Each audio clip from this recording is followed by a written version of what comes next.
హాస్టల్లో పెచ్చులూడి పడిన ఘటనపై ఎంజీఎం సూపరింటెండెంట్ కిషోర్ కుమార్ స్పందించారు. ఈటీవీకి ఇచ్చిన ముఖాముఖి పూర్తి వివరాలు వెల్లడించారు.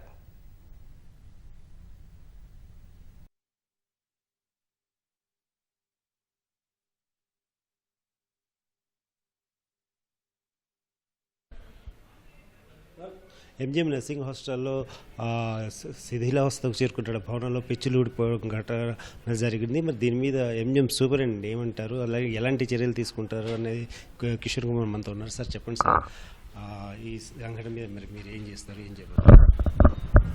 ఎంజిఎం హాస్పిటల్లో స్కూల్ ఆఫ్ నర్సింగ్ కూడా మా హాస్పిటల్లో భాగం. ఈ ఎంజిఎం హాస్పిటల్ చాలా ఓల్డ్ బిల్డింగ్, 65స్లో అట్లా కట్టి ఉన్నది. ఈ బిల్డింగ్ ఏజ్ వల్ల కొంత డిలాపిడేటెడ్ కండిషన్లో ఉన్నది. ఈ డిలాపిడేషన్ కండిషన్లో ఉండడం వల్ల అక్కడక్కడ పెచ్చులు ఏదైతే ఉన్నాయో కంప్లీట్గా స్లాబ్ కాకుండా పైన పెచ్చులు అట్లా ఊడి పడుతుంటున్నాయి. ఈ బిల్డింగు అట్లా ఉందని చెప్పేసి ఇదివరకు కూడా మనకు ప్రాబ్లమ్స్ వచ్చినప్పుడు వారి కలెక్టర్ దృష్టి గారికి తీసుకెళ్ళాము. వారు ఇంజనీరింగ్ ఎక్స్పర్ట్స్ ఎవరైతే ఉంటారో వారికి చెప్తే వారు ఏమన్నారంటే ఆ చిప్స్ ఏదైతే లూజ్గా ఉన్నాయో వాటిని హ్యాంగింగ్ ఉన్న వాటిని తీసేసి ఆ ఎక్స్పోజ్డ్ ఉన్న కాంక్రీట్ కానివ్వండి, స్టీల్ కానివ్వండి, దానికి కెమికల్ ట్రీట్మెంట్ చేస్తే మనకు ఎలాంటి ప్రమాదం ఉండదని చెప్పారు. ఆల్రెడీ ఆ వర్క్ టీజీఎంఐడిసి వారికి అలాట్ చేయడం జరుగుతుంది. అదేవిధంగా స్కూల్ ఆఫ్ నర్సింగ్లో కూడా నేను ఇక్కడ ఛార్జ్ తీసుకోకముందు కూడా కొన్ని ప్రపోజల్స్ ఉండే అక్కడ షిఫ్ట్ చేద్దామని కొత్త ఒక ప్రెమిసెస్లో రైల్వే స్టేషన్ దగ్గర ఉన్న ప్రెమిసెస్కి. అయితే దానికి కొంత మంత్లీ రెంటల్ను ఇతర కొన్ని అవసరాలు ఉన్నాయి. దానికి మన డిఎంఈ గారికి వారికి తెలియజేయడం జరిగింది. త్వరలో ఏదైనా ఆల్టర్నేట్ ఏర్పాటు చేయడానికి వారిని ఇంకెక్కడన్నా అకామిడేట్ చేయడానికి ప్రయత్నం చేస్తాం. ఎవరికి గాయాలు కాలేదండి. అది నిన్న సండే అయిందని, ఆ టైంలో అక్కడ ఎవరు లేరు. ఎవరు ప్రమాదంలో ఎలాంటి గాయాలు ఏం జరగడం లేదు. గతంలో కూడా ఇలాంటి ఘటనలు జరిగాయి. అలాగే ఎంజిఎం ఆసుపత్రిలో కూడా వార్డులో ఈ పెచ్చులు ఊడిపోయిన సంఘటనలు జరుగుతున్నాయి. మరి వర్షాకాలం, ఇంకా వర్షాలు బాగా పడుతున్నాయి, ఇంకా ముందు కూడా బాగా ఎక్కువ వర్షాలు వస్తాయి. ఏంటి పరిస్థితి, ఏం చెప్పారు?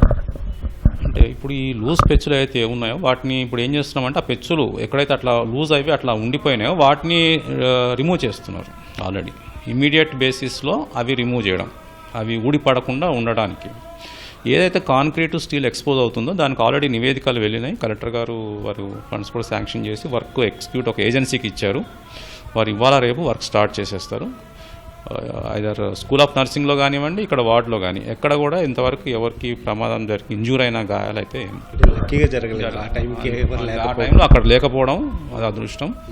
ఇంకా అలా కాకుండా దీని వార్ ఫుటింగ్లో ఇవాళ రేపు వారు వర్క్ స్టార్ట్ చేస్తామన్నారు.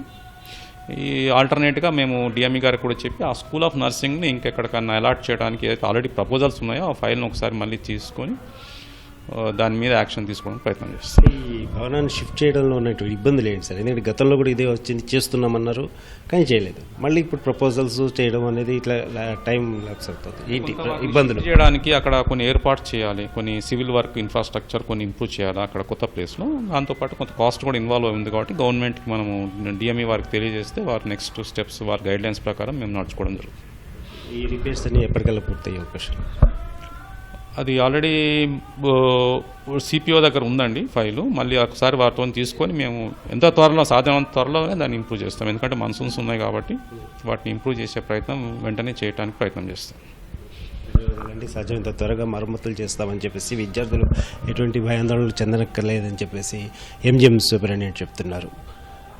కెమెరామెన్ క్రాంతితో రవిచంద్ర, ఈటీవీ న్యూస్, వరంగల్.